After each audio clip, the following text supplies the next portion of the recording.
Hi, my name's Brian. Thanks for watching. It means the world to me that you are. And speaking of the world, how did this get into my hands going halfway around the world? A band from Akron, Ohio, and it sent me off a couple of weeks ago on a wild goose chase up some mountainsides in order to be able to pick up this grail of mine, a grail which I've already had once in my life, and get it again. I documented that in the video Record Shopping at the Cool Room Emporium. So we won't go back into that now.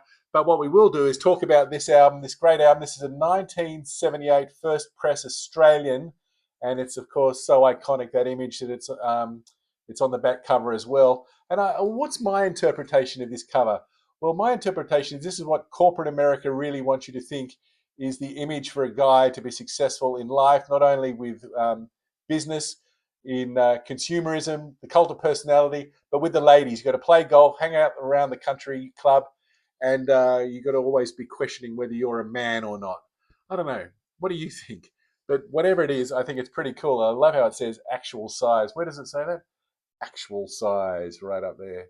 That's kind of cool. Anyway, so this album comes with a beautiful gatefold featuring the guys playing in boiler suits. And on the back, it has images from their movie, The Truth About Devolution. And this is vital because this was the short movie that drew the attention of David Bowie. And when David Bowie saw this, he wanted to get on board and was going to produce the album, but he had some scheduling difficulties. And so that then came down to Brian Eno. And Brian Eno stumped the money, so they were able to do this. He paid for everything. They didn't even have a recording contract at this point, but he'd heard it, he loved it, and he got involved. And apocryphally, or according to interviews, apparently the band weren't too thrilled about any of Brian Eno's suggestions because they'd already demoed the album or demoed a lot of the songs and were very happy with the way they sounded. Anyway, over they go to Connie Plank's studio in Germany. They record it. Brian Eno's producing. Who have we got in the band? We've got two Casale brothers. We've got Gerald and we've got Bob. And then we've got two Mothersbaugh brothers in Mark and Bob. And we also had initially another one, which was Jim Mothersbaugh, but he was replaced by Alan Myers on drums. And what a great drummer he is. I remember seeing Devo in the New Traditionalist tour in Australia, and the drums were on fire. And when I think back to that tour, it was one of the greatest concerts I've ever seen. And it made me realize that this post-punky new wave band who seemed slapdash were actually playing with a lot of discipline. And they'd taken some of those elements, that mechanization, the assembly line elements from Akron, and applied it to music. They were getting computerized mechanical sounds out of analog organic instruments.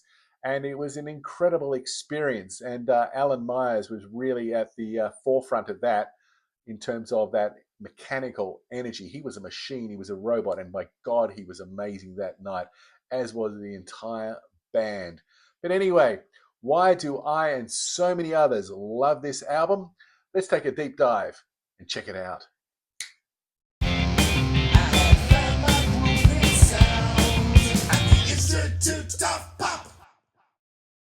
Back in the day, I was asked to DJ some parties, and I always went with Uncontrollable Urge as my number one guaranteed song to fill a dance floor. The problem was, after hearing Uncontrollable Urge, what to follow it with. It never occurred to me just to leave the album on. What an idiot. Anyway, I'm guilty. I'm an idiot occasionally. The propulsive nature of that opening, yeah, yeah, yeah, yeah, yeah, yeah, yeah, yeah, yeah, yeah, yeah, yeah, oh, wow, is amazing. And the sing along chant of, he's got an uncontrollable urge, I got an uncontrollable urge. This song is a perfect pop song that just fills up the dance floor. What an exciting way to start the album. Got an urge, got a surge, and it's out of control now. Got an urge, I want to purge because I'm losing control. Now, I wonder what he's singing about. Which segues perfectly, lyrically particularly, into the next song, which is I can't get no satisfaction. I can't get no girl reaction. And my first thought when you listen to this song is, what the hell time signature are they using? I mean, I kind of get that it's 4/4, but it seems like they got a different instrument and a different accent on each beat. And Where the hell's the guitar riff? One of the most famous guitar riffs in the history of rock and roll, and they decide to jettison it? My God, how exciting is that? Yeah. So they take it from a rock song to this passionately or dispassionately paranoid, angsty declaration of love, but it still grooves somehow and it still has the funk. It's an almost alien-esque vocal from Mark, and I love the backing vocals in the chorus at the end. I can't get no satisfaction. I can't get no satisfaction, which takes us into Praying Hands, which begins with electric sounds like a Hoover, just going along and sucking up the past and just spitting it out and taking us right into the future. Unbelievable. It's demented surf pop music. Massive speed power drumming and 16s playing by Alan here, and the lyrics all satirizing the wave of conformity. Okay, relax and assume the position. Go into doggy submission. Okay, you've been told. Space Junk is up next, which seems like a really normal party pop song, and then it gets very twisted and demented, discussing the risk of putting up so much into space. I mean, what goes up must come down. But the lyrics are twisted and demented, as I've said. She was walking all alone down the street in the alley. Her name was Sally. I never touched her. Why is that there? She never saw it when she was hit by space junk. She was smashed by space junk. She was killed by space junk. Whoa. I mean, there's some violent imagery there. My God. I mean, we're taking it to the next level here. And then, I mean, there's a great guitar line, a great lead guitar riff, which comes in towards the end, which is kind of cool, but a freaky song. And that's what Devo are going to do. Are we not men? No, we're Devo. We are devolving. Mongoloid comes on next, and I don't know how to talk about this one in this day and age, but it's all floor tom and bass drum accompanied by that eerie science fiction synth line before the lyrics begin. Love that synth line. And the perversity of these lyrics being such a sing-along chant must not have been lost on the band. But make of this what you will. He was a Mongoloid. He was a Mongoloid, happier than you and me. Not making a fun of the now debunked idea of an alternative race of people, but instead leaning into the idea or attacking the idea that ignorance is bliss, which is from Thomas Gray, not George Orwell. That was Ignorance is Strength. So I don't know. You've got to look at all these things with nuance and perspective, I suppose. Then we go into Jocko Homo, which I always think is sort of like a referencing to the cover here, and the idea of Dr. Moreau. Are we not men? And then we are Devo. Again, we are chanting along as though we are devolved. Are we not men? We are Devo. We're all singing that along. I'm not sure what the time signature here is, but the descending sounds throughout, and particularly the section, is the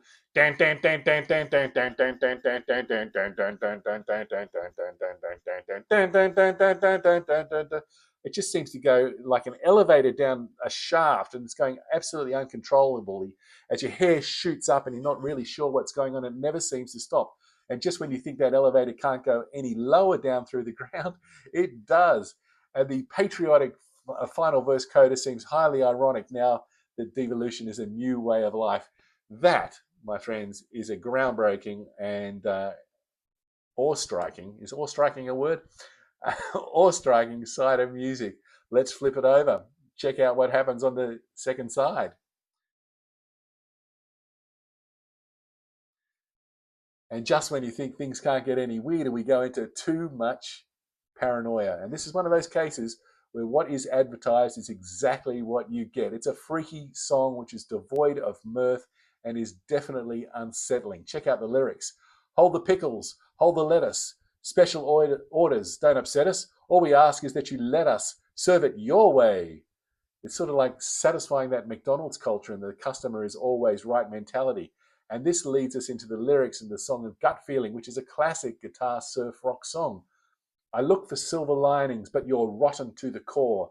I've had just about all I can take. You know I can't take it no more. which could be about love. It could be about belief in parents. It could be about the lies behind the national dream. It's just dissatisfaction with the status quo. Check out that fanging bass playing from Gerald throughout the song, and there's a great touch of reverse guitar at the end.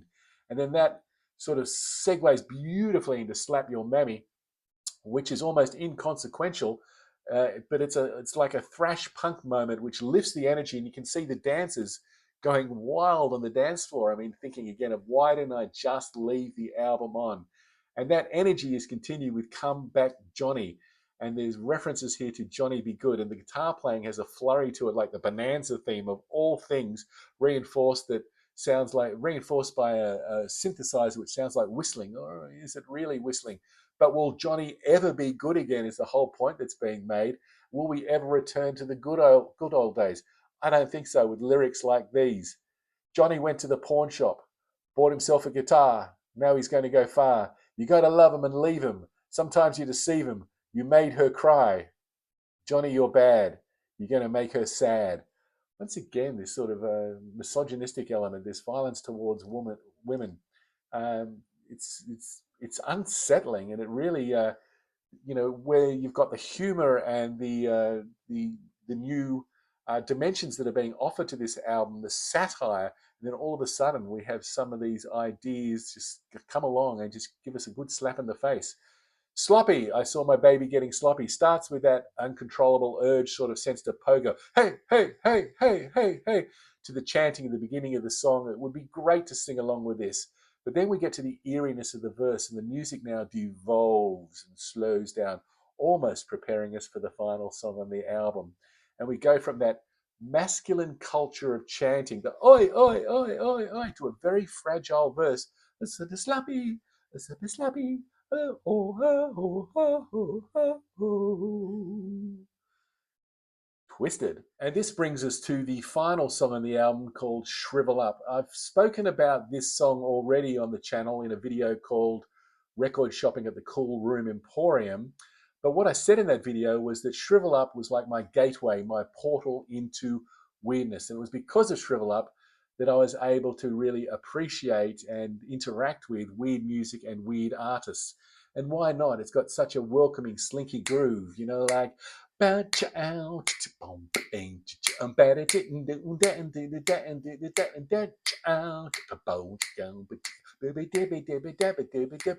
it's a God-given fact. Yeah, so cool. And you can imagine that voice is like the doorman at the gates of hell, just welcoming you into what's going to be the best and worst night of your life as you shrivel up.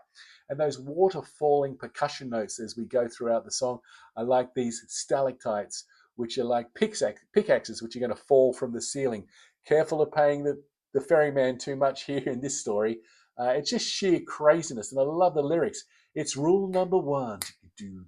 Living right isn't fun. Living right isn't fun. Time tested and true. You gotta pooty poot poot. You gotta pooty poot poot. Yeah. Oh my God.